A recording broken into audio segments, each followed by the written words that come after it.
Hello and welcome to the FTW Awards ceremony for Footballer of the Year.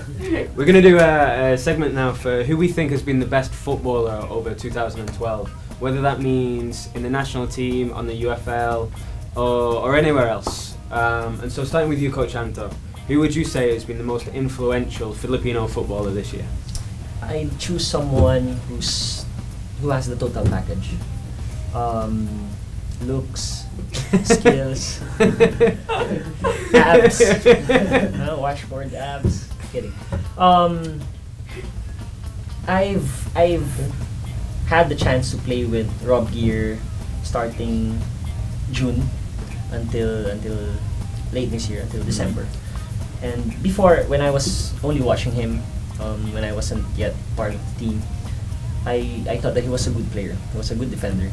Very reliable, very steady, rarely commits mistakes, and he gives everything on the pitch every time. But when I got to actually play with him, he's more than that. He's more than just a player. He's a leader, and that made me appreciate his play even more. He helps out the team a lot on and off the pitch. He gives a lot of suggestions when it comes to tactics. He gives advice to all the players. If you're having a bad day, he will come up to you and say, "Hey, it's okay. You just have to keep it simple." He gives those kind of advice.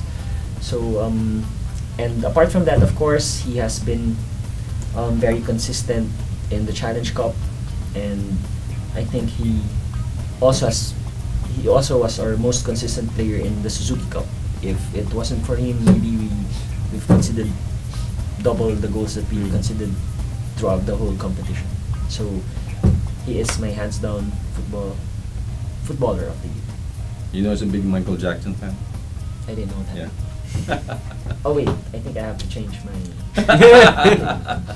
I'm also a big Michael Jackson fan. Really? Yeah.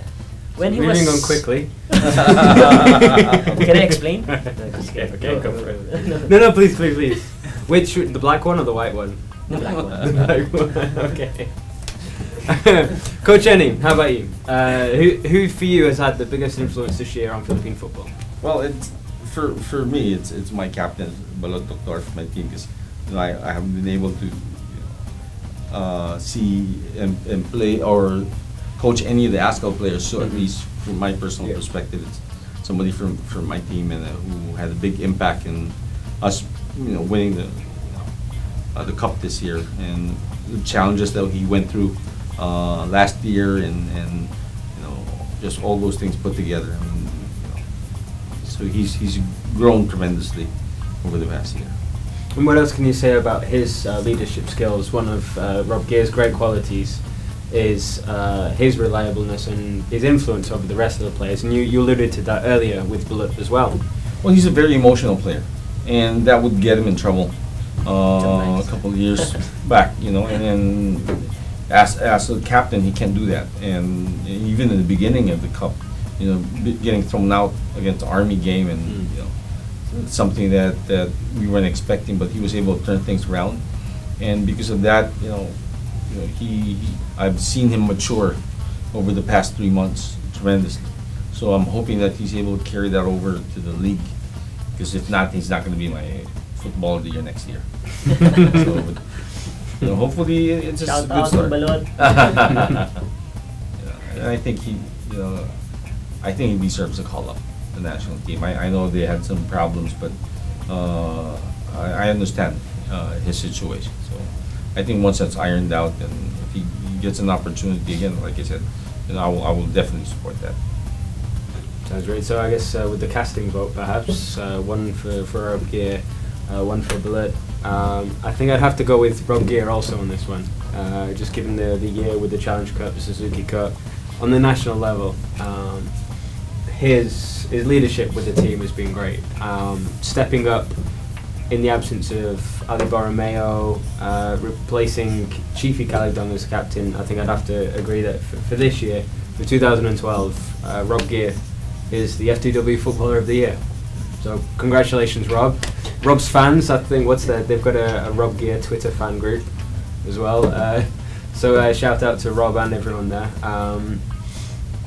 And obviously, hopefully, we can see him more in the UFL as well. There's a possibility he'll come over. He had a brief stint with Global, so hopefully something like that will be extended. I think he's, as a new father as well, this is a massive year for him on a personal level. So he may be staying in England for that reason at least. But yeah, congratulations to Rob Gear. But it's a very tight thing. There's a lot of good candidates, and so we should probably mention some. We should probably mention some of the other people who could have Notable got that. names. Edward Sacapano. Yeah. I mean, Chiefy and Edward, you know, they've done so much this year. You know, even Chiefy with a limited time, and it didn't matter. You know, Edward being supposedly the third keeper and still performing. You know, that's great. Yeah. And also, you could argue Phil Younghusband, despite the Suzuki Cup, he only scored 1 goal. Top scorer in the Challenge Cup overall. UFL top scorer in the league and the cup this year. So on a scoring level, on a goals level, he's had a great year as well. So out there in the tweet world, in Twitter, feel free to give us your choice. Who you think has been the FTW Footballer of the Year? Tweet us and tag us in there at FTW Sports for your choice.